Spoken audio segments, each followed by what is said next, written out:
Despite the ceasefire, there's been a lot of fire exchange between the U.S. and Iran over the past few days. So far, Washington is downplaying it. Trump even called one of the U.S. responses a love tap.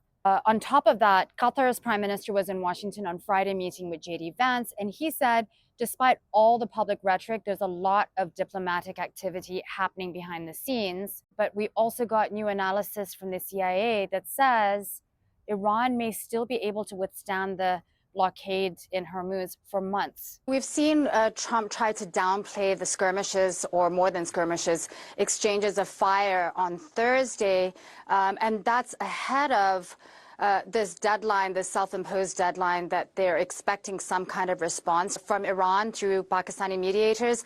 Just a reminder of what's in that reported framework that they've been talking about.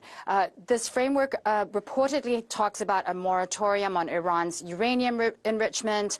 It also reportedly has provisions of lifting sanctions on Iran and releasing some of its frozen funds in exchange for lifting some of these restrictions in the Strait of Hormuz, which has been crucial not just for Washington, but for the global economy. As we've seen, we got some new numbers from CENTCOM, U.S. Central Command, that now says they have diverted 70 tankers of oil, about 166 million barrels of oil worth $13 billion.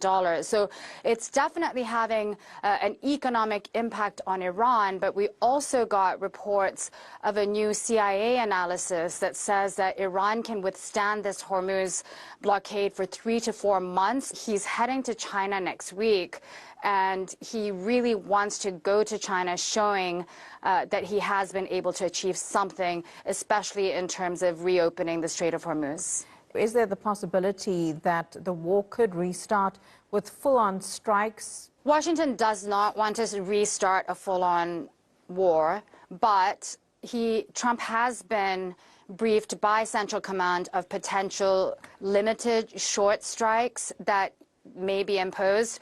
We've seen that there's very little appetite for that, not just from Washington or Iran, but also from the region. Earlier this week, Trump abruptly ended what he called Project Freedom, which was the guiding of ships through the Strait of Hormuz. They stopped it after 2 days abruptly, and then we saw subsequent reports that Saudi Arabia closed its airspace, didn't allow U.S. to provide any air cover for that operation.